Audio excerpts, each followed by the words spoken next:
Então, a gente está aqui com o professor Rogério Vassoler?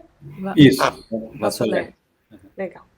Então, ele é mestre em psicologia clínica, né? Isso. Pela Unicamp, e vai falar com a gente aqui sobre depressão e suicídio. Então, passo a palavra aí para o professor. Muito bem. Bom, boa noite. Então, eu sou psicólogo, né, como foi apresentado, e trabalho na área clínica e também já fui professor durante 15 anos. E atualmente eu estou só me dedicando ao consultório.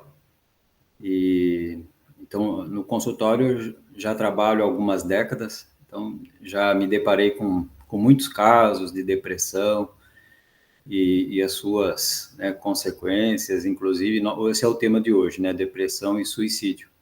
Então, infelizmente, né, tive também alguns casos em que ocorreram suicídios, né, e também vou comentar um pouquinho disso, para poder, acho que faz parte, né, desse tema, mas eu gostaria que, então, já que é possível, né, penso que sim, então vocês, Paulo, Tânia, né, vocês querem se apresentar? Eu não, assim, só ouvi falar de vocês, mas não os conheço, né? Vou me apresentar aqui, então, eu sou a Tânia, sou professora da UERGS, né? Eu fiz letras e estou fazendo pós-graduação agora, o doutorado, na área de teoria e história literária. Então, esse é meu currículo aí. Prazer. Prazer. Minha filha está concluindo o curso de letras, Ah, que legal. está no último ano. Que bacana. Oi, Ah, eu sou Paulo, eu sou biólogo, na verdade, né? Não sou da área de psicologia. Eu tenho interesse pelo assunto, eu sou mestre em parasitologia, tenho doutorado em evolução pela USP e, enfim, eu estou aqui mais porque eu tenho interesse pelo assunto mesmo e não quis legal, esperar pelo vídeo gravado, já vou aproveitar agora. muito bom. Muito bem, então um prazer. Agradeço o convite, né, de estar aqui com vocês para a gente comentar. Eu penso que vai ser assim mais uma conversa, né, espontânea a respeito do assunto. Inclusive eu nem, né, não preparei slides, né. Eu prefiro que a gente possa assim interagir, né, vocês a hora que quiserem, porque eu pensei assim falar, né, sobre o tema e deixando, né, o espaço para nós trocarmos ideias, experiências, alguma coisa assim, tá bom? Bom, então vocês são professores, né? Então assim eu penso que é muito importante, né, para os educadores de modo geral terem, sim, né, um pouco de ideia, de ciência, né, a respeito de um tema tão presente. Então, a depressão é uma doença, né? É uma doença que acompanha o ser humano, que a gente tem, assim, registros desde quando a história, né, iniciou assim, a registrar, né, os fatos humanos. Nós temos também notícias de sintomas, não era, claro, chamado de depressão, mas pela descrição de alguns casos na história de personagens famosos, hoje a gente sabe, né, que tinham perturbações de toda a natureza, e inclusive, né, depressão. Então, a depressão ela precisa ser considerada mesmo, né, como uma doença, porque faz sofrer quem tem a depressão e sofre também quem convive com pessoas depressivas. Existe, assim, né, ainda na nossa sociedade, uma certa resistência de assumirmos, né, que a depressão seja uma doença, porque faz parte do nosso contexto, né, assim, tentarmos desviar as tristezas, né, e agora é fato que a depressão não se resume apenas em tristeza. Tristeza é um sintoma, né, talvez um dos principais, mas não o único, né? Mas a nossa sociedade, ela, né, assim, acaba enfatizando mais, né, os fatores positivos, né? Então é muito importante a gente ver isso na mídia, né, no comércio, em todas as áreas da sociedade, a ideia de que, né, temos que ser felizes. E a felicidade parece que está, né, nos dias atuais, associada a uma série de fatores, né? Então, pessoas bem-sucedidas, realizadas, né, afetivamente, né, assim, plenas, e expondo, né, nas suas redes sociais, fotos, né, maravilhosas, de tudo lindo, tudo maravilhoso, só que os dados clínicos não mostram, quer dizer, mostram uma outra realidade, né? Muitas dessas pessoas que nas redes sociais estão plenas, estão belas, né, felizes, na realidade elas também podem estar, né, em crise, numa crise depressiva. Então a depressão ela causa mesmo uma crise profunda, né? Então não é simplesmente um mal-estar passageiro. Então, assim, na psicologia e na psiquiatria, nós estudamos a depressão, né, considerando as suas especificidades. Então, ela é formada por um conjunto de sintomas, então, que define bem o que é depressão. Então, esses sintomas, né, então, eles são o que é chamado de anedonia, né, que é a falta de vontade, de motivação. Então, a pessoa, ela deixa de fazer atividades costumeiras, rotineiras, né, hobbies. Então, a pessoa perde o interesse por atividades que até então faziam parte do seu cotidiano e eram, né, também prazerosas. Outro sintoma é uma grande irritabilidade, né? Então, pessoas depressivas, elas são chatas, entre aspas, né, porque são muito irritadas. Elas são intolerantes, né? São pessoas muito intolerantes. São pessoas que, né, deixam de sorrir, de achar graça, de piadas, né, de cômico, de coisas engraçadas. Aliás, parece que tudo perde, né, o encanto, tudo perde, assim, a beleza, tudo perde né, a admiração, a contemplação. A pessoa fica num estado assim, de desânimo muito profundo mesmo, né, quando está deprimida. Um outro sintoma é um cansaço eterno, né, exagerado, uma falta de energia, uma fadiga extrema, em que a pessoa se sente, assim, extremamente incapaz, né, de pequenos gestos, movimentos, atos, até o fato de, né, sair da cama, dar uma volta na quadra, passear na praça, parece que é tudo muito impossível, assim, muito difícil, né? E de fato para ela é. Então esses são basicamente os principais sintomas. Depois tem uma série assim, de sinais que a gente observa, né? Principalmente quem acompanha pacientes com transtornos depressivos, que são consequências desses sintomas principais, né? As pessoas que convivem, familiares, né, ou amigos que convivem com pessoas assim em estado de depressão que é, né, maior, que talvez é a depressão mais grave, assim, se sentem muito incomodadas porque assim, a ideia é fazer algo para que a pessoa possa se animar, né, para que ela possa sentir prazer, para que ela possa sair, né, desse estado depressivo. E acaba desanimando. Então, as pessoas tendem a se afastar das pessoas depressivas, né? Os parentes, principalmente os amigos. Os familiares, né? Eles convivem juntos, então não há como, assim, né, se afastar. Mas acaba se afastando também dentro de casa. Não insiste, né? Não tenta estimular. E então é uma situação, assim, é uma doença, né, que afeta não só a pessoa que está depressiva, mas quem está ao seu redor também, né? Não é algo que surge assim de repente, né? Não é importante assim também caracterizar que a doença da depressão, ela é uma combinação, né, de uma predisposição biológica, né, com fatores, acontecimentos, né, pertencentes à vida de cada sujeito. Todos nós estamos sujeitos à depressão? Infelizmente, sim, né?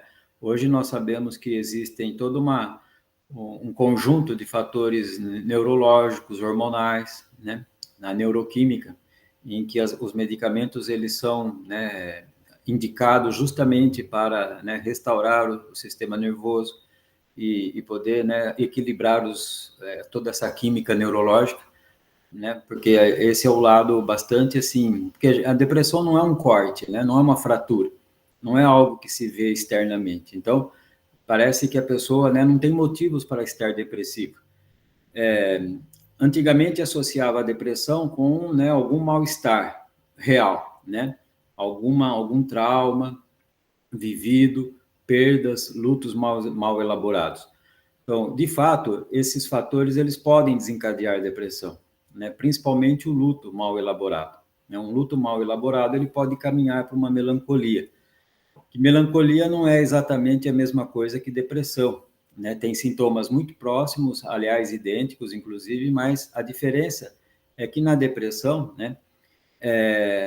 Assim, quer dizer, desculpa, na melancolia, vamos supor, eu perco alguém muito querido, assim, alguém muito próximo de mim, né? Então, eu não consigo elaborar bem o luto. O luto não elaborado, ele avança para uma melancolia.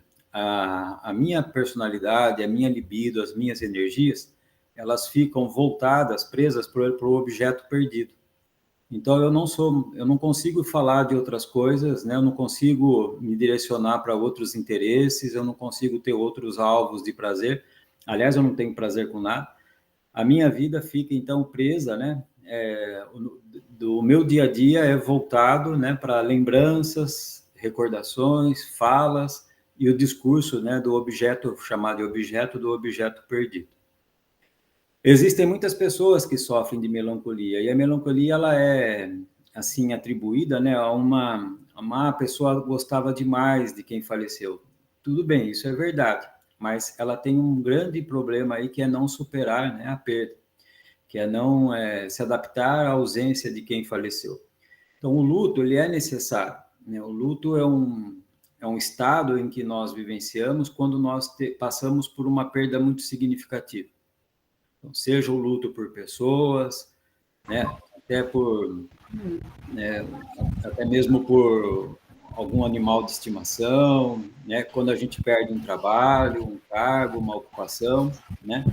Quando nós mudamos inclusive quando mudamos de estado, de cidade, a gente também sofre um luto, né? Podemos também ficar depressivos, não, quer dizer, a gente sofre uma perda, né? Inclusive, depois eu vou até falar sobre migração e depressão, porque existe uma relação muito forte aí também. E então, mas há várias perdas significativas, divórcio, né? Também rupturas de relacionamentos de modo geral, né? Namoros e casamentos. E, então, essas perdas todas, quando elas não são elaboradas, quando elas não são, né, trabalhadas internamente, né, ou seja, quando não passa por um luto, então corre o risco de depois, né, avançar para uma melancolia e aí fica muito mais complicado. Na melancolia, a pessoa perde, né, toda a motivação e interesse por objetos novos, já que ela fica presa no objeto perdido, né, ela não dá espaço para novos objetos. Quando eu digo novos objetos, não é de maneira material, fria, assim, sabe? É estar disposta, disponível, né, para poder continuar vivendo suas experiências, né? Ninguém substitui ninguém, né? Nada substitui um objeto perdido. Eu diria que seriam novas experiências, né? Então, por exemplo, se eu ficar viúvo, a ideia é que eu, claro, vou sofrer, vou chorar, vou ficar, né, em luto, até depois eu poder, né, continuar com as minhas atividades, bem, né, me sentir saudável, e quem sabe depois, pode ser que eu ainda me apaixone por uma outra pessoa, né, mais para frente, depois que o luto esteja elaborado. Na melancolia, isso já não é possível, né, então na melancolia eu já não conseguiria me apaixonar por uma outra pessoa, porque não teria espaço para isso. Então, eu não vejo sentido, não sinto interesse, não sinto atração, né? Não vou sentir por mais ninguém. Então, eu fico nesse estado permanente, né? Preso ao objeto perdido, preso psicologicamente. Só para não esquecer, então, no caso de depressão e migração, existe também, assim, uma grande relação, inclusive, né? Quem faz estudos com movimentos migratórios, tanto dentro ou fora do Brasil, observa esses dados de uma maneira assim bem parecidas, né? Quer dizer, os números são bem parecidos. Há uma grande incidência de depressão e associado ao uso, né, de substâncias químicas, principalmente o álcool. Então, o álcool é um dos recursos, né, vamos chamar assim, em que muitas pessoas fazem uso para se sentirem menos solitárias, né, para se sentirem menos tensas, né, e menos deprimidas também. É bom, né, assim, esclarecer que o álcool não é um remédio, né? ele não é um remédio. Mas uma colega psiquiatra, né, daqui da região, uma vez a gente conversando, ela chegou a dizer assim, de uma maneira bem informal, né, nada científica, diz que o álcool, né, ela considerava o álcool como sendo, né, um pseudo-remédio mais utilizado para depressão, que segundo ela, mais de 70% das pessoas que ficam nos botequins, nos bares, né, que bebem diariamente, elas estariam, então, assim, tentando, né, livrar os seus sintomas depressivos, sem saber que são depressivas, muitas vezes, através do álcool, né. Esse é um dado também que chama bastante atenção, né, porque o consumo hoje de bebida alcoólica, né, é muito alto, é muito grande. Nessa pandemia a gente viu que os mercados ficaram com as prateleiras vazias de vinho, né? Bom, imagino que aí no Rio Grande o que não falta é vinho, né? Tem muito vinho daí que vem para cá, né, e que por sinal é muito bom também.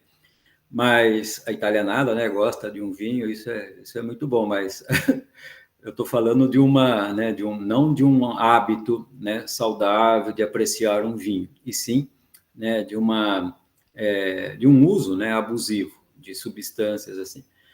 Não são só os frequentadores de bares, né, que podem ter sintomas depressivos e acabam disfarçando com álcool e outras substâncias. Eu diria que qualquer pessoa hoje que chega em casa, né, e que naquela ideia, né, de relaxar, tomar uma, uma bebidinha e tal, né, e se isso se torna um comportamento, né, diário, então aí a gente já está lidando, né, com uma certa dependência. E pode ser mesmo, né, que dentro deste cenário exista, sim, muitas pessoas com depressão. E elas não buscam, assim, fazer uma avaliação, né, uma avaliação clínica. E o álcool vai disfarçando, né, porque eu chego em casa tenso, irritado, cansado, então tomo umas, me relaxo, depois vou dormir, no outro dia tudo a mesma coisa, né. Final de semana, corro o risco aí de fazer uns churrascos, juntar os amigos né, e aí o ritual de bebida acompanha. Nada contra, né, a bebida, mas eu estou falando de forma clínica, né, como que, de repente, tudo isso. Não é só o álcool, né, outras substâncias também são muito utilizadas, né, principalmente cocaína e aí sim. Bom, então, assim, quem chegou depois, né, a Aline e o Adson, né, muito prazer, boa noite. Então, vocês, né, estejam convidados a participar da conversa, a hora que quiserem fazer perguntas, né, ou fazerem alguma observação, por favor, fiquem à vontade. Então, você estava falando agora há pouco, né, assim, do estilo que a gente vive hoje e o quanto que isso talvez, né, pode também, assim, contribuir para alguns estados depressivos. Então, como eu falei, né, a depressão é uma combinação de uma predisposição biológica, né, cerebral, com acontecimentos da vida. Então, isso significa que todas as pessoas podem ter depressão? Sim, podem sim, mas isso não significa que todas terão. Então, as experiências, elas são muito importantes, assim como a estrutura cerebral também. Porque hoje se sabe, né, que para ter sintomas depressivos, eu não preciso necessariamente passar por nenhum trauma, né, por nenhuma situação adversa, de enfrentamento, de ameaça, ou de tristeza, de trauma, jamais. Tem muitas pessoas que são depressivas justamente por questões endógenas, como são chamadas, né? O que são esses fatores endógenos? Fatores neuroquímicos, né, do cérebro. Na psicologia, a gente entende, nós entendemos que não é apenas os fatores cerebrais. Isso também teria, né, a ver com uma certa predisposição de como que a pessoa psicologicamente reage com alguns fatos. Mesmo que eu não tenha passado por nada assim muito grave, eu posso ficar depressivo, né, alimentando certos pensamentos, fantasias, né, ou a forma como eu me sinto na sociedade, diante dos amigos, diante de mim mesmo. Então, é curioso isso, porque eu sou da abordagem, né, como psicólogo, eu trabalho com abordagem psicanalítica, né, então, do Freud, Melanie Klein, Winnicott, né, então, eu gosto muito de poder, assim, enxergar, né, os comportamentos, a personalidade, através assim da psicanálise. E a psicanálise traz algumas assim contribuições em relação à depressão. Uma delas, né, tem a ver com a teoria das pulsões do Freud. O Freud ele elaborou uma teoria, né, que deu o nome dela teoria das pulsões, em que nós teríamos então duas pulsões básicas, né? A pulsão de vida e a pulsão de morte. Na pulsão de vida nós temos então todos os motivos para querermos, né, ficar assim, crescermos, nos desenvolver e atingir os nossos objetivos, né, sermos felizes. A pulsão de vida é a criatividade, é o amor, né, é o desenvolvimento pleno. E a pulsão de morte, né, tem a ver com a agressividade, a autoagressividade e a agressividade com o outro também. Na pulsão de morte, então, nós podemos também, né, buscar prazeres tal, só que investindo em alvos, né, agressivos, autoagressivos. E é interessante porque esses alvos autoagressivos, eles não precisam ser só aquilo que está fora de nós, né? É curioso perceber, e acho que esse é um dado, né, por isso que eu estou citando isso, pessoas depressivas, elas têm uma tendência de alimentar muitos pensamentos agressivos dentro de si. Esses pensamentos agressivos, de autodestrutivos, tem muita relação com pensamentos autodepreciativos. Então, são pessoas que desde a infância tendem, né, a carregar dentro de si pensamentos de menos-valia, de não se sentirem capazes, de autoestima prejudicada, de serem excluídas, né, do grupo, da comunidade, de serem, então, inferiorizadas, né? Claro que dentro de tudo isso existe, então, uma personalidade com uma baixa autoestima comprometida. Toda pessoa com baixa autoestima, né, ela tem essa tendência de ficar se auto-punindo com esses pensamentos? Talvez não. Mas na depressão a gente observa isso assim, né, de uma forma muito presente. Então, pessoas depressivas, elas, né, ainda mais quando elas estão num quadro depressivo de fato, né, diagnosticado, não é à toa que dentro delas, né, não tem pensamentos felizes, só tem pensamentos tristes, né, nebulosos, assim, trágicos, né? Não tem espaço para pensar ou para se sentir motivado por uma coisa alegre, prazerosa, boa, né, entusiasmada. Não. Então a pessoa fica, né, assim, vivendo e revivendo lembranças tristes e se sentindo, sabe, fica uma armadilha, né, que ela cria dentro da sua mente, dando ênfase, muita ênfase nesses pensamentos assim. Então, eu penso, né, como psicólogo, dentro da abordagem psicanalítica, para mim isso tudo é uma autodestruição, né?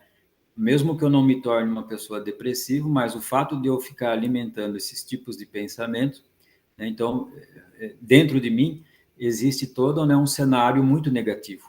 Então, eu crio um cenário, eu crio, né, enredos negativos, em que eu sou um desgraçado, um infeliz, ninguém gosta de mim e por aí vai, né? Bom, então isso é muito importante. Junto a essas pulsões de morte, né, o Freud também traz a ideia de um superego tirano, né? O que é o superego, né? Então, Freud dividiu a estrutura da mente, a mente em três estruturas, quer dizer, ego, id e superego, né? Então, o id seria a matriz, né, da personalidade, o ego seria, então, o nosso administrador da personalidade, né, a relação do mundo interno com o mundo externo, e caberia, né, o id seria a matriz e a origem, né, dos prazeres, das pulsões, né, da gratificação, né, o id busca a gratificação, e o superego seria, então, o juiz dentro de nós, o julgador, né? O censurador, o xerife. É aquele que nos fala o tempo todo, né? Isso não pode, isso não deve, você não consegue, né? Então, todos nós, segundo, né, a psicanálise, temos, assim, essas estruturas, né? E quanto mais dinâmicas, assim, equilibradas elas estão, né? Quanto mais o id e o superego, eles têm, assim, forças equivalentes, em que há momentos para eu ser id, então eu vou ser id. Então, se eu estou numa festa com os amigos, eu vou para me divertir. Eu não vou lá para ficar me censurando, me autocensurando. Porém, né, o superego, ele também tem a sua importância. Né? Uma pessoa só id, ela seria, assim, uma pessoa só voltada para as pulsões e para os prazeres. Né? Então, a gente entende que, por exemplo, um psicopata, ele não tem censura. Né? Ele não tem um julgador dentro de si. É por isso que o psicopata comete crimes cruéis com outras pessoas e ele não se arrepende. Na mídia é muito comum, né? Toda vez que entrevistam lá nesses programas policiais, quando entrevista lá um psicopata que matou, é muito comum o repórter depois falar todo espantado e vejam que ele nem se arrepende, né? O cara e não vai se arrepender mesmo, porque isso é característico, né, da patologia, né? Só que o superego exagerado, ele também tem um problema, né? E o superego exagerado, a gente lida com impossibilidades, né? E a depressão nada mais é, né, do que a doença das impossibilidades. Quer dizer, eu não posso, né? Não posso isso, não posso aquilo, porque eu não consigo. E eu não tenho, né, estrutura, não consigo ter energia para poder, né, vivenciar as coisas boas também. Porque é claro que a gente sabe que nós não vivemos o dia a dia só com alegrias, né? Nós temos compromissos, temos afazeres, atividades, responsabilidades, né? E também fazemos muitas coisas que não é tão agradável assim. Mas aí que tá, né? Uma pessoa assim saudável, né? Com uma personalidade equilibrada, vamos dizer assim, saudável, ela vive momentos, né, de prazer e desprazer. A pessoa depressiva, ela fica muito mergulhada no desprazer, né? Então, bom, muito em função da doença, mas antes do quadro depressivo ser diagnosticado, é bem provável que ela também já vinha assim dentro da cabeça dela, né, com um cenário, como eu falei, todo negativo. Então, essas duas contribuições da psicanálise sobre a depressão, eu penso que são bastante interessantes, né? Porque eu aprendi na psicologia que, assim, claro que tem as ideias contrárias, né, e que não concordam com o que eu vou dizer, mas tudo bem. Mas, para mim, o mundo ele está mais dentro de nós do que fora. Então, assim, por mais que eu viva situações verdadeiras, contingências externas e tudo mais, mas cada vez eu me convenço mais que tudo vai depender de como que eu recebo, né, de qual é o sentido que eu dou para as minhas experiências, né? Qual o sentido e o significado? De como você lida com aquilo que você recebe do que você convive, né, com o sentimento de raiva, de amor, você tem que saber administrar a forma como é que você usa aqueles sentimentos, como você transborda aquilo, né? Porque assim, se tudo estiver bagunçado dentro de si, enfim, em vários lados da vida, às vezes você acaba usando todo aquele pensamento negativo para fazer coisas que podem machucar você, ou então, depende de como você administra os seus sentimentos, né? Exatamente. Assim, um jeito mais simples de explicar, eu acho. Uhum. Porque, claro, né, assim, pensamentos tristes ou mesmo a tristeza faz parte da realidade da vida. Diante de né, de alguns fatores, de alguns fatos verdadeiros, né, é óbvio que a gente pode ficar chateado. Se nós somos, né, assim, se a gente sofre, né, uma mágoa, né, se alguém nos causa, assim, um certo desconforto, nos abandona, ou coisa do tipo, é claro que a gente vai sofrer, né? E só que aí que tá. Então, o que fazer, né? Já que a gente está sujeito a tantas experiências também tristes, né? Vou chamar de negativas. Então, como assim? Uma pergunta que eu penso que é interessante, importante, né? Há como prevenir a depressão? Né? Há algum tipo de prevenção? Sim, sim. Só que para isso, né? Teria que ter assim todo um suporte, um apoio. Porque quando as pessoas elas sofrem e não se manifestam, aí que é o potencial para uma depressão é muito maior, né? Não esqueçam que tudo que não é elaborado, tudo que não dá um sentido, fica mal resolvido dentro de nós. Então, tá aí, né, assim, ó, algo que eu penso que é fundamental, né? Eu penso que as artes de modo geral, né, o cinema, a literatura, a música, a dança, a pintura, enfim, né, a arte de modo geral são formas muito importantes da gente poder externalizar os nossos sentimentos, né, as nossas marcas, e poder dar um sentido para nós mesmos também.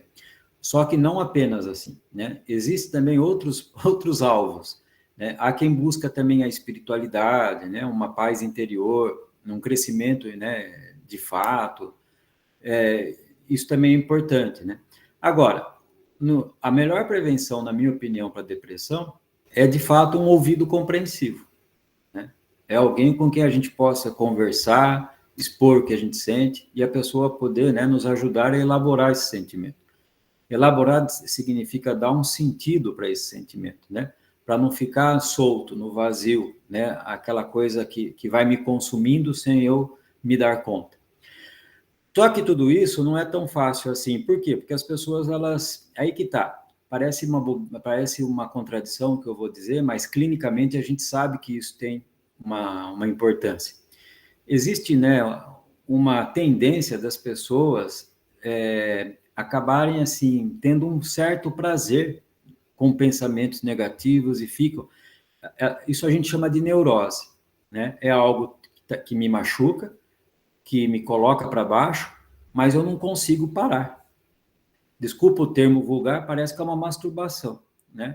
Mas como, desculpa eu interromper, mas como que no convívio da pessoa, tipo, uma família convivendo com uma pessoa depressiva, como que ela pode ajudar, assim, de uma forma mais para iniciar e saber identificar, ou então Sim, poder ajudar de alguma isso. forma? Boa pergunta, isso mesmo. Então, com a família, eu penso que muitas vezes, lembra, acho que você não estava aqui ainda, a hora que eu falei que quem convive com pessoas depressivas também sofrem, né? Uhum. E criam defesas também. Uma das defesas é se afastar um pouco, sabe? Porque a pessoa muitas vezes tenta, né? Faz isso, faz aquilo, vamos sair, vamos não sei o quê, e não há, né? Não há reação. Então o familiar fica meio que desanimado. Mas, de fato, a família, né? Os familiares são os primeiros ali a poderem fazer algo significativamente, né? Como? Poder, primeiro, acolher a pessoa, né? De qualquer forma, acolhimento, né? Dizer para ela, eu imagino o quanto você está sofrendo. Não querer estipular um estilo de vida de felicidade, porque a pessoa não está preparada para isso. Né? Não querer propor atividades, vamos sair, vamos dançar, vamos beber, ainda não é o momento.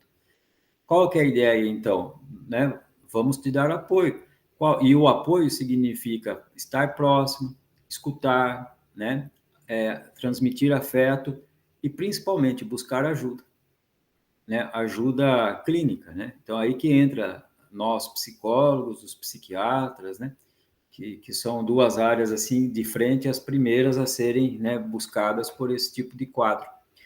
Então, os familiares, quando eles apoiam, né, a pessoa ali que está bem fragilizada, e não é só levar no médico e comprar o remédio, é acompanhar, sabe?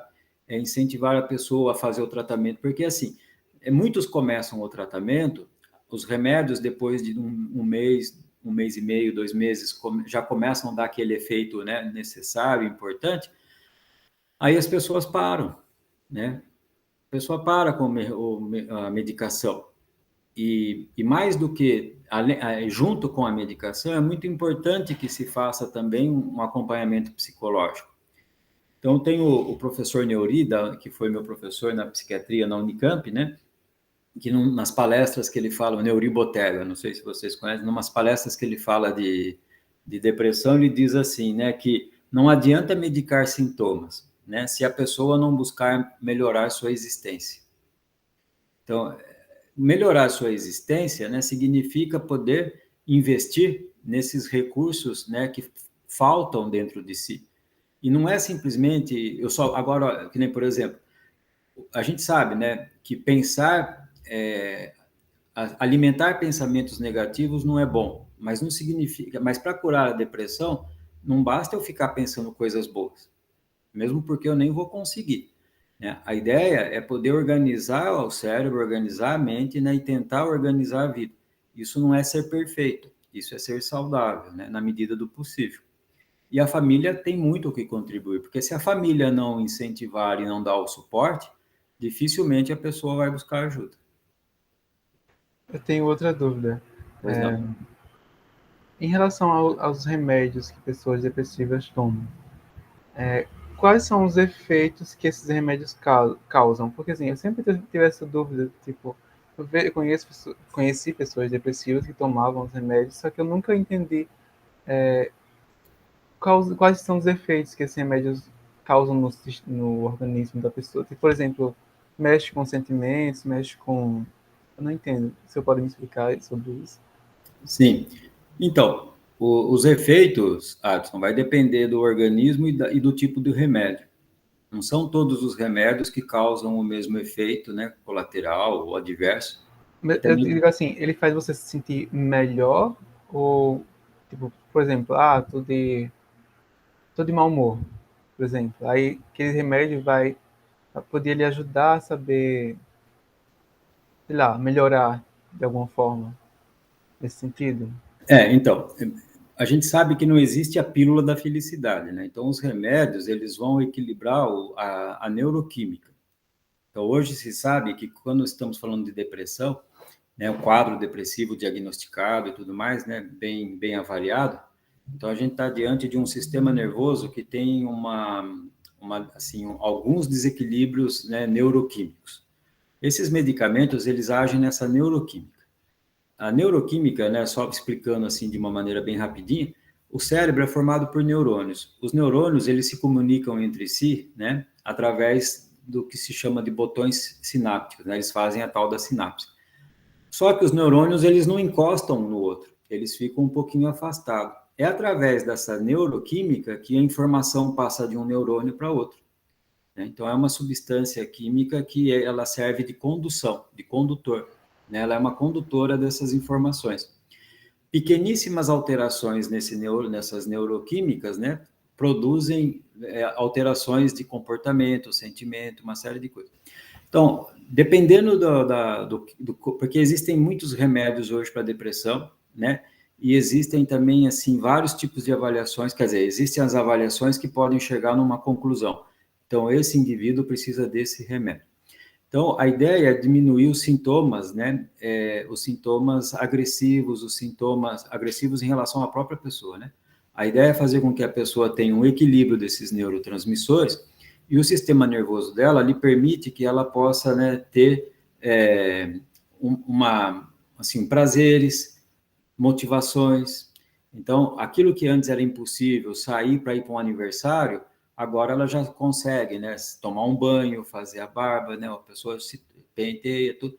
Um dos primeiros sinais que a gente observa que a pessoa está depressiva, né, aliás, não só com depressão, com a maior parte dos quadros psiquiátricos, né, é o desleixo de si própria, né, que a pessoa não se cuida. Então, né, as mulheres, principalmente, que usam maquiagem, pintam unhas, tal, colocam brincos, elas, né, já começam a não se cuidar mais. Os homens também ficam, né, desleixados. E aí a tendência é ir aumentando, né, quer dizer, ir se agravando. Então, os medicamentos, eles ajudam, né, a pessoa a ficar mais disposta e mais animada, né, senso de humor mesmo, sabe? Parece que agora ela começa a ter sentido algumas coisas que antes não tinha, né? Mas repito, né? O remédio não vai promover a felicidade, vai proporcionar, né, a estrutura para que a pessoa possa ter felicidade.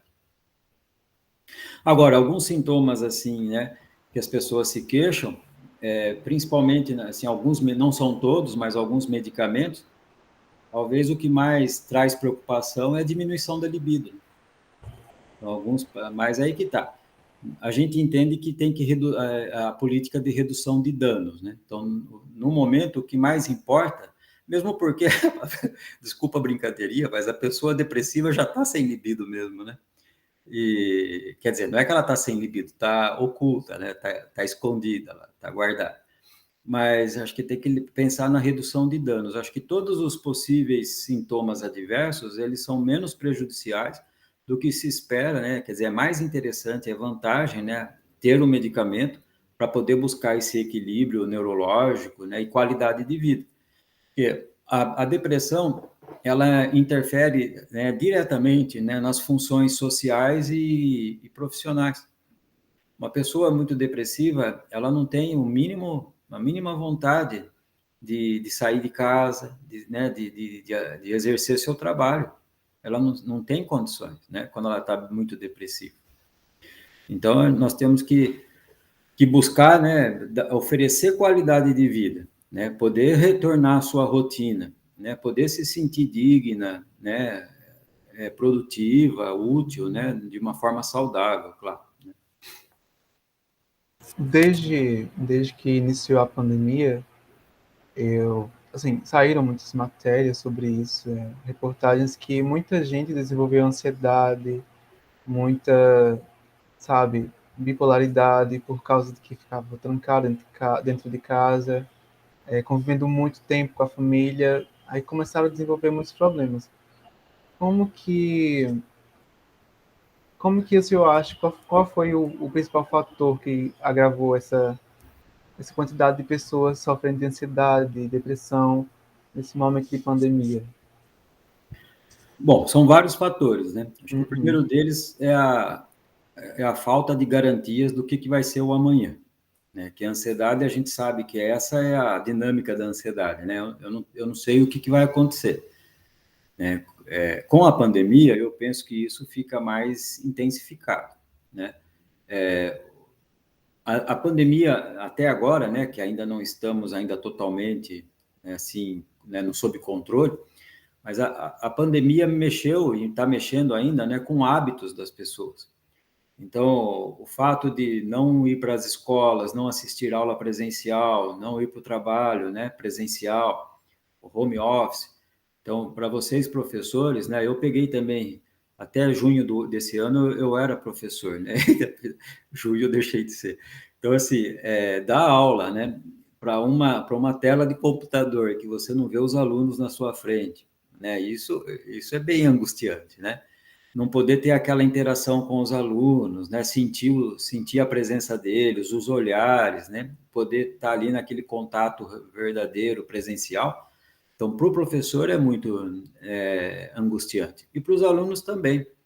Né? Para os alunos também, né, assim, a faculdade, a universidade, a gente sabe, vocês sabem, né, tanto quanto eu, que é um dos melhores momentos de convivência, de integração, né, de socialização, de festas e de conhecimento também, né? O conhecimento fica por último. Mas, então, imagina, né, ter que abrir mão disso tudo, né, de não poder ter os amigos e tal. Eu imagino que, né, uma universidade estadual aí de vocês, né, deve reunir, então, estudantes, professores de várias regiões, né? E essa multiculturação, multicultura, essa integração é muito rica, assim. Agora, ficar afastado disso tudo, né, é muito ruim também. Em casa, né, o que acontece, assim, nós temos necessidade de sairmos e fazermos atividades físicas, de ir para a rua, né, assim, as pessoas são, assim, a gente aprendeu desde criança a não ficar fechado em casa. Aliás, nós temos a tendência de não querermos ficar em casa, só, a não ser para descansar e passar alguns momentos, mas a ideia é, né, ficar fora de casa, porque tem muita coisa para fazer fora de casa, e coisa boa também, né, óbvio. Então, eu penso que a pandemia, né, assim, trouxe um grande desconforto, né, de ter que agora, hoje a gente está vendo um resultado interessante, né? Muitas pessoas se habituaram, parece que elas se acomodaram, melhor dizendo, se acomodaram em ficar dentro de casa. E agora ter que retornar, eu atendo eu sou daqui de Campinas, Jundiaí, né, estado de São Paulo, então tem alguns pacientes que eu atendo que eles estão tendo dificuldade para voltar presencial ao trabalho, porque eles criaram uma rotina muito, assim, cômoda em casa. Eles trabalham de bermuda, né? Não precisa pôr aquela roupa social para ir para o trabalho. Podem, né? Às vezes podem trabalhar com o vídeo desligado, áudio desligado e ninguém, né, atrapalha. Enfim, tiveram uma certa liberdade. Não precisam, né? Que nem em Jundiaí tem muitos profissionais que trabalham em São Paulo. São 50 quilômetros para chegar até São Paulo. Então, só o fato da pessoa não precisar pegar congestionamento, né, trânsito, uma hora para ir, uma hora para voltar, ela ganha com isso, né? Agora, tem o outro lado, né? Que esse que é o lado mais, acho que a pergunta do Watson, né?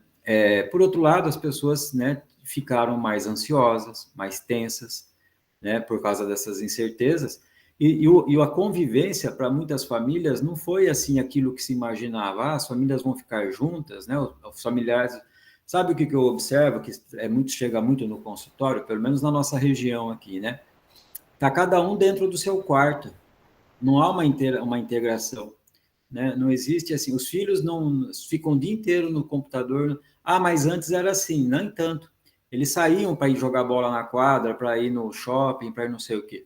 Agora que essas atividades estão retornando aos poucos, né? Que não está tudo liberado ainda.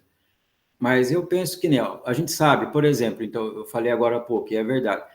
Durante a pandemia, o consumo de álcool aumentou muito, por sinal. Outro fator que também se observa nos dados, né? A violência contra a mulher, ou violência doméstica.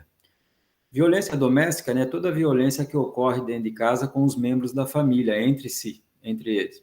E a violência contra a mulher, obviamente, né, violência voltada para a mulher, que no caso, na maior 99% das vezes é o companheiro, o cônjuge, o namorado, sei lá, né, nos relacionamentos héteros. Então, assim, isso a gente observa mais, com mais incidência, né? Então, que nem, por exemplo, os filhos não irem para a escola deixaram os pais mais tensos dentro de casa, né? Porque tá todo mundo ali junto, mas sabe quando os filhos vão para a escola e dá aquele sossego, né? Fica lá o período da tarde, o período da manhã, então é um momento, né?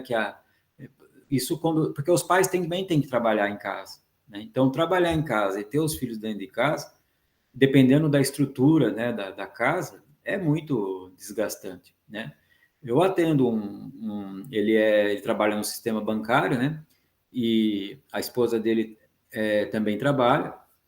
Eu não lembro, ela trabalha no setor administrativo de uma empresa e eles têm 2 filhos adolescentes. O pai teve que fazer o escritório dele no quintal, né? Porque ele não aguentava trabalhar dentro de casa, porque não tinha como. Era televisão, os filhos não respeitavam, e aí ele tinha que, né, pedir, implorar, dar bronca, sair na pancada, e não resolvia. Até que ele decidiu fazer como a gente chama aqui, um puxadinho no quintal, lá ele fez o escritório dele quase que ao ar livre para poder trabalhar. Senão ele não ia conseguir. Bom, mas penso que são esses os principais fatores, assim, né? E os jovens, principalmente, né? Que baladas, festas, encontros, né? Então, tudo isso ficou muito restrito, muito restrito. E, querendo ou não, tem que ter válvulas de escape, né? A sociedade, eu penso que essas atividades, elas ajudam a aliviar o estresse, né? Claro, esportes, né, toda essa vida noturna que os jovens, né, eu digo jovens porque eu já passei dessa idade, mas isso é muito importante para aliviar, e tudo isso ficou restrito. Você acha que agravou os casos como profissional da área? Você acha que isso foi uma chave para agravar os casos de depressão e principalmente de ansiedade, né? Principalmente de ansiedade. O que a gente mais observa é um grande aumento de casos de ansiedade. Depressão também, né? Acompanha, assim, por causa de uma série de conflitos que eu acabei de dizer, assim, citar, né? Tanto é que, assim, quando começou a pandemia, como na época eu tinha 80% do meu trabalho no consultório e 20% na faculdade, né? Na universidade. Aí, pra vocês terem uma ideia, esse foi um dos fatores que eu parei de dar aula, né? Porque aumentou muito a demanda no consultório. Então, num primeiro momento, eu abri mão de alguns atendimentos porque não dava para fazer atendimento presencial. Aí a gente tentou adaptar o atendimento online. Muitos pacientes não se adaptaram, resolveram parar. Eu fiquei apreensivo. Falei, e agora, né? Como é que vai ser? E, por fim, foram surgindo pacientes, né? E estou terminando o ano com, acho que eu nunca tive, em 30 anos que eu sou psicólogo, eu nunca tive tantos pacientes da pandemia para cá. Muito Mas não legal. estou dizendo isso como uma coisa boa, não, gente. Não estou dando graças a Deus. Jamais. Bom, mas você sentiu falta desse contato com, por exemplo, você começou a dar consultas pela internet, assim, por chamada de vídeo também. Sim. Se você sentir falta esse contato com o paciente, por exemplo, de poder ajudar pessoalmente, assim, pessoas nesses casos. Uhum. Eu confesso que para mim faz diferença, sim. O atendimento presencial, eu penso que ele é muito mais assim rico, né, de alguns detalhes, do feeling, né, de você estar ali diante da pessoa e vice-versa. Eu acho muito, eu acho não, para mim é muito melhor. Agora, eu nunca tinha feito atendimento online, né? Eu uso o Meeting também, né, para atender, e confesso que fiquei impressionado também com a possibilidade de poder, é como nós aqui que estamos conversando agora, né? Então, é uma ferramenta que, né, que a gente sabe que muita coisa, a pandemia, obrigatoriamente, né, assim, trouxe, assim, outros, vamos dizer assim, outras possibilidades. Para nós da psicologia, eu atendo uma psicóloga que todos os pacientes dela é online. Ela saiu da faculdade, pegou, né, se especializou, começou a atender, e ela não quis ambiente físico, né? Ela faz a propaganda pelo Instagram e tudo mais, né? A sua divulgação, melhor dizendo. E ela tem, acho que uns 15, 16 pacientes, todos online. E está feliz da vida. Então, assim, é um recurso, é uma ferramenta. Aliás, e tem mais, né? Não se restringe assim, não se limita a atender só as pessoas da região. Tanto é que ela atende gente de Moçambique, olha que legal, né? De Portugal, do Japão, tudo brasileiro, mas de Moçambique que fala português também, né? Então eles se comunicam bem. Mas eu acho isso maravilhoso, né? Essas possibilidades assim. Então, tratar pessoas nesses casos de depressão e com pensamentos suicidas, presencialmente, geralmente tem um efeito mais positivo, assim. Online também, né? Online também, mas pessoalmente tem aquele... Você pode sentir como é que a pessoa está mais se sentindo. Isso. Eu confesso que eu prefiro, né? Não que não possa ser realizado, né? Tem profissionais, como eu acabei de dizer, que só fazem atendimento online e fazem um bom trabalho. Eu prefiro, se possível, presencial. Muito bom. Obrigada. Bom. Não, só... pode terminar, professor. Não, pode falar. Não, estou falando que a gente está chegando aqui no nosso teto. Se puder concluir. Ah, tá, já está terminando? A gente foi conversando. Se deixar, eu fico aqui. Bom, tudo bem.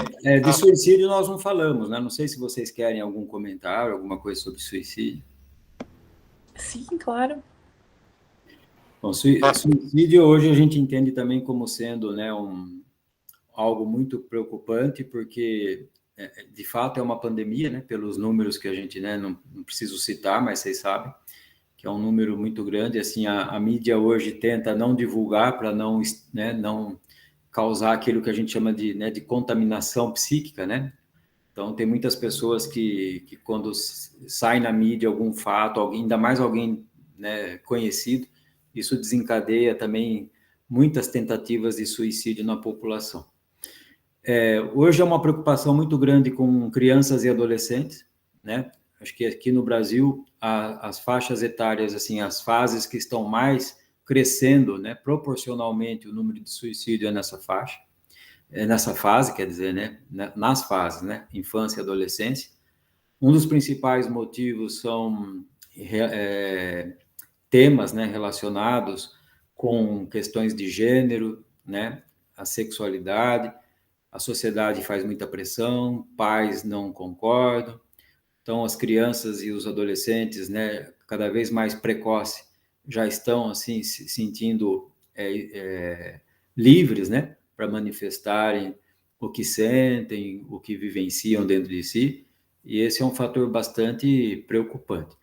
Claro que não é só esse, né, mas é um dos, e não é o fato de ter, né, essas características de gênero, tudo, não é isso que leva ao suicídio, é a não aceitação, né, o que leva esses jovens a terem essas atitudes mais drásticas, e antes eles, né, têm toda aquela autoagressão também, de ficarem se cortando, né? Hoje é um sintoma muito, muito presente, assim, né? Em muitos jovens e adolescentes, né? Esse é assim, repito, né, a questão sexual não é o problema é como que a sociedade lida com isso, principalmente a família, né?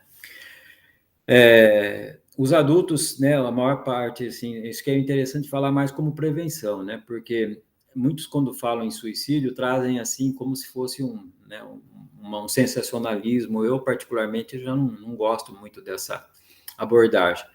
Acho que o suicídio, então, são 3 fatores principais, assim, né, que a gente observa na maior parte, né, das pessoas que se suicidam, principalmente em adultos, que é depressão, uso de substâncias químicas, né, e sintomas psicóticos, principalmente quando também tem um quadro de esquizofrenia, né. E, de fato, é o que a gente observa na prática mesmo, né. A maior parte dos adultos que cometem suicídio, eles estão dentro desses critérios, e um quarto aí que também é bastante relevante, que eu não sei se vocês já ouviram falar, do transtorno da personalidade borderline, né, o paciente borderline, né, que essa é uma categoria específica de transtorno, né, que faz parte de um conjunto de transtornos da personalidade, e o borderline tem ali uns sintomas, né, uns comportamentos clássicos, e então são pessoas muito impulsivas, que se colocam em risco, que também fazem uso de substâncias, né, e tem alterações de humor muito bruscas, né? Muitos têm também transtorno bipolar, o clássico mesmo, né? Então são pessoas muito vulneráveis a tentativas de suicídio, e que infelizmente é o que acontece mesmo. Então, a prevenção, eu penso que também, né, segue mais ou menos aquilo que eu falei sobre a depressão, né? Então, amigos, familiares, né, observar, dar apoio, acolher, e principalmente não querer convencer que a pessoa que a vida é boa, porque para a pessoa ela está sofrendo. Ninguém, assim, as pessoas buscam o suicídio como uma forma de aliviar né, o seu conflito interior, que não dá para a gente, assim, quem não sente o que a pessoa está sentindo, parece que é muito complicado, é quase que impossível entender o que ela sente. Mas a gente sabe que o que a pessoa sente é um vazio tremendo, um sofrimento intenso, a ponto dela ficar desesperada, né? E quando fala desesperada é porque já não tem mais esperança mesmo, né? Então, para nós a vida pode ter um sentido, mas para a pessoa que está prestes a cometer um suicídio, ela não enxerga com os nossos olhos, né? Então, isso significa que ela não tem a mesma, né, interação, a mesma relação com a vida que uma pessoa, né, diferente ele tem. E a ideia é tentar, assim, né, buscar apoio também e acompanhar, né? Só que essa pessoa já precisaria, né, de um apoio mais constante, uma vigilância, né? Porque ela pode cometer suicídio a qualquer momento. Existe um grupo de pessoas, que isso que eu vou falar não é nenhum terrorismo, mas infelizmente é uma verdade. Existe um número X de pessoas que, inevitavelmente, eles vão cometer suicídio, elas vão cometer suicídio, né? Então, eu digo isso por quê? Porque a gente sabe que é impossível, por mais que eu fique 24 horas com alguém do lado, na primeira oportunidade a pessoa vai se suicidar. E não é culpa minha, não é culpa de quem está do lado, né? Isso que é muito importante. Hoje, nós estamos dando uma atenção muito boa, muito importante para os familiares de quem comete suicídio. Então, esse é uma frente, né, de trabalho que merece bastante cuidado e atenção também. Existem comunidades, existem bastante iniciativas, né, ONGs que estão fazendo um trabalho muito bonito, né, de esclarecimento e de acolhimento com familiares de quem cometeu suicídio. Porque os que ficam, né, ficam num sofrimento, porque assim, perder alguém por suicídio, né, alguém que falece através do suicídio, é diferente do que alguém que por acidente, por doença, né, por outras causas que não seja suicídio. O que provoca nos familiares é uma dor intensa, acompanhado de muita culpa. Como é que eu não percebi? Como é que eu não vi? Não dá para ver, gente. Eu tive alguns pacientes que cometeram suicídio. Eu posso garantir para vocês que é impossível. A pessoa, quando está disposta mesmo a cometer suicídio, ela não deixa pista nenhuma. Ela não dá nenhum sinal. A não ser que seja depois que acontece, aí você volta a fita. A hora que você rebobina a fita, né? Vocês não são da época, né? De rebobinar. A hora que você volta a fita, aí que você vai perceber os sinais, aí que você vai perceber, né? Mas aí já foi, né? Infelizmente. Mas assim, esses casos eles merecem acompanhamento psiquiátrico, psicológico, muitas vezes internação e de outros profissionais também, terapeutas ocupacionais, enfermeiros, né? Então, nutricionistas, tem pessoas que, né, se recusam a se alimentar, enfim, uma série de sintomas, né? De comportamentos também. Mas o suicídio é algo assim, muito sério, muito preocupante, né? Porque a gente tem que entender que não é simplesmente um desejo de morrer, né? Mas está envolvido dentro de quadros patológicos. Então, se a pessoa cura esses quadros, ela não precisa morrer. Ela, né, ela permanece viva e bola para frente. Então, isso que a gente tem que entender. Uma orientação que serve como prevenção é dizer para a pessoa, insistir com ela sempre que possível, que o que ela tem vai passar, não vai permanecer. Porque na hora, né, no momento presente ali, repito, né, a desesperança é tão grande, que ela não enxerga outra possibilidade. Mas a ideia é poder mostrar para ela, né, aguenta firme, fica aqui, que vai passar. Só que ela não acredita, mas por isso que tem que, talvez, né, insistir, ter a vigilância ali e tal. Mas também conheço, né, tive casos de pessoas que tentaram suicídio e desistiram. Hoje elas estão vivendo bem, se arrependeram do que fizeram, né? Sabiam que hoje elas têm noção e sabem que elas podem confiar que passou, né? Então acho que essa certeza que a gente encontra nessas pessoas é o que faz ter assim essa garantia, né, de que calma, vai passar, né? Vai passar. Mas repito, né, para quem não sente esses sintomas todos, é tudo muito fácil, é racional, né? Mas para a pessoa que sofre, é uma perturbação muito profunda. Existe algum grupo que tem mais propensão a cometer suicídio? Por exemplo, no meio LGBT? Sim. Por meio da aceitação dentro de casa, e que leva à depressão e muitas coisas assim? Hoje, então, essa não aceitação dentro de casa acaba criando uma vulnerabilidade, né? Então, as pessoas se tornam mais vulneráveis ao suicídio. Por outro lado, né, assim, o que falta aí também é buscar apoio, porque se elas não têm apoio dentro de casa, elas podem ter apoio fora de casa. Aliás, elas vão encontrar apoio fora de casa. E isso não significa, né, que elas vão ter que abandonar suas casas, não. Eu costumo, né, trazer a família para o consultório, fazer um trabalho não só com a pessoa, mas também com os pais, com os familiares, né? Um trabalho de fato, assim, e não é simplesmente um trabalho de aceitação, é de compreensão, né, de saber o que acontece com o filho, com a filha. Os pais, a primeira coisa que eles colocam na cabeça é que meu filho é doente, não é normal, está fazendo isso, e não entende o que é, né, o que de fato é a realidade, né, do filho ou da filha. Então, eu tento, assim, né, na medida do possível, trazer a família para o consultório, né? E os resultados são interessantes. Porque a partir do momento que a família, né, ela desconstrói os preconceitos, né, desconstrói as barreiras, aí há a possibilidade, né, de uma convivência, aliás, melhor do que era antes, né? Porque nunca trabalhou, nunca se, né? Então, a ideia é essa, sabe? É poder trabalhar a família toda e não só a pessoa.